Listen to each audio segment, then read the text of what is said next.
Brian Truitt.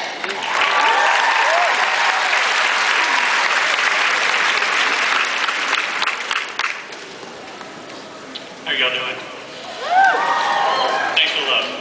Like many of you, I've been a Supernatural fan since the beginning and have witnessed 5 great seasons, 4 Horsemen of the Apocalypse, 3 comic book series, 2 awesome brothers, and 1 rather spectacular rendition of Eye of the Tiger.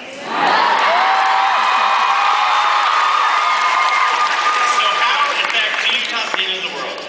Let's find out from our panelists. Starting with executive producer and new day-to-day showrunner, Sarah Gamble.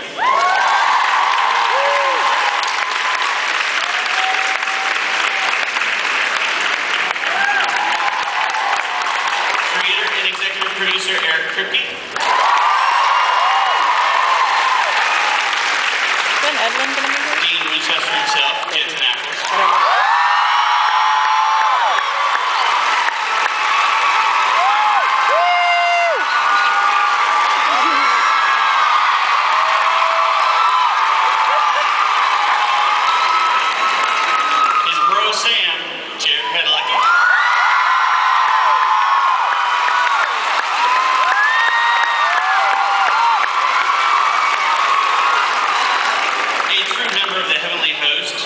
Misha Collins. The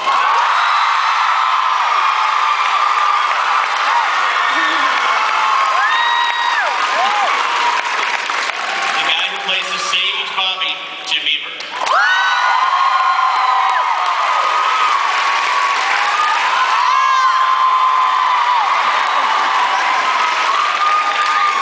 And last but not least, executive producer and Scorpion Wrangler, Ben Edlund.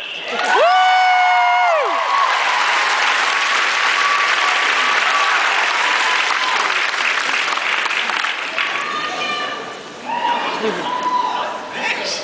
We all love her. Eric, there's been a lot of talk about you stepping down, and after 5 seasons, after being the creative force for 5 seasons, I just wanted to find out what's up with, the rank and order now, and will you stay involved in some capacity? Yeah, definitely.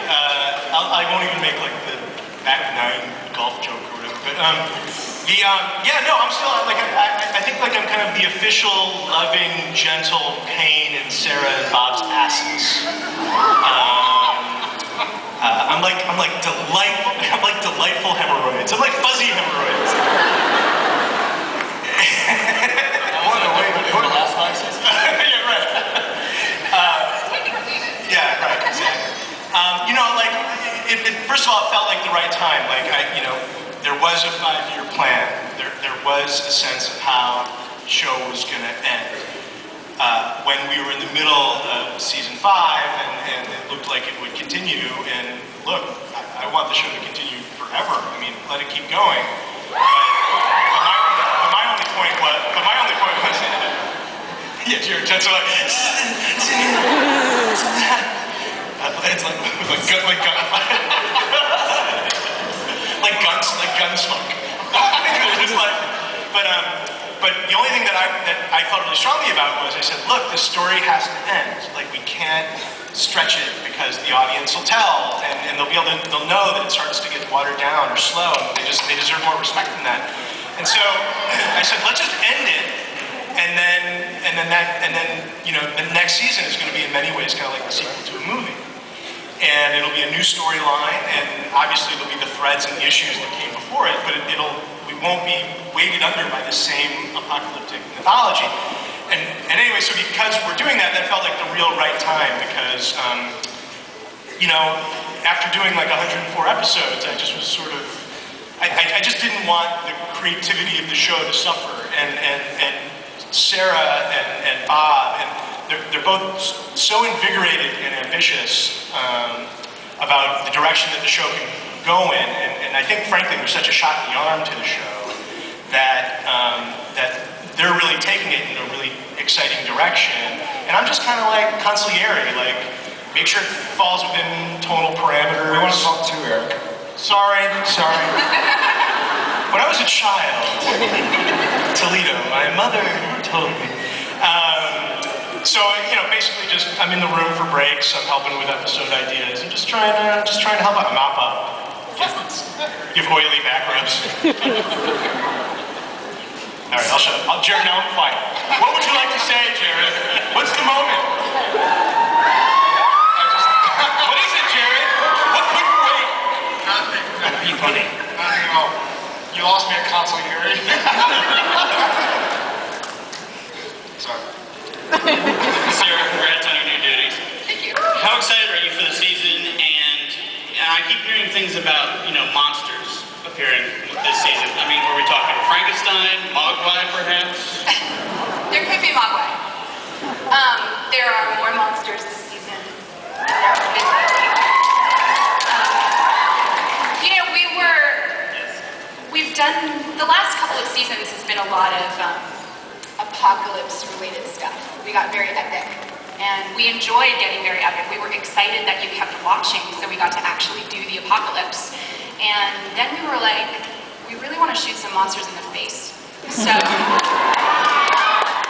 we shot we're shooting a lot of monsters in the face, and for the first time, our mythology also loops monsters in. So they're integral to the story we're telling this season. So you're getting Monsters of the Week, and you're getting a little mythology. Now, Jensen, I think you'd be a good fit for a Survivor tribute band, but you may be too busy directing for that. How was doing your first episode? It was a lot different than I'm used to, as far as approaching a script. As an actor, I've been approaching these scripts for 5 years now, and really having to only make creative decisions on one character, one aspect of the script, and that's the character. So, when you're directing, you have to really kind of make creative decisions on every word of every page, and so to look at it in a completely different light was actually it was refreshing. It was kind of new and exciting, and I would never do it again. No, it was very cool and interesting. And the nice thing was that the guys in the writing room actually gave me a script that was very light Dean. So I actually got to show up 5 of the 8 days just as a director, and just try to convince Jim Beaver to hit the marks that I wanted him to hit. But it was which he never did. Actors, yeah, who knew? But, it was very cool, very cool. I was excited for the experience, and I'm anxious to see how it turns out. Now, Jared, I know a lot of people here have got to know, how did Sam get out of hell? I'd love to know too. Luckily, that's a question for Sarah and Eric. I have no idea. That's my answer. Practice, yeah. It's not his first time, I guess. I mean, I kept on kind of saying that, it'd be fun for Sam and Dean to die. It could be a fun way to end the show, like Butch Cassidy and Sundance. I was like, wait a second, Sam and Dean have died. I've died a few times. We've been to hell, we've been to heaven, so mostly practice. I think we probably have some people watching out for us. That's my best guess. But I'm in the dark like y'all are.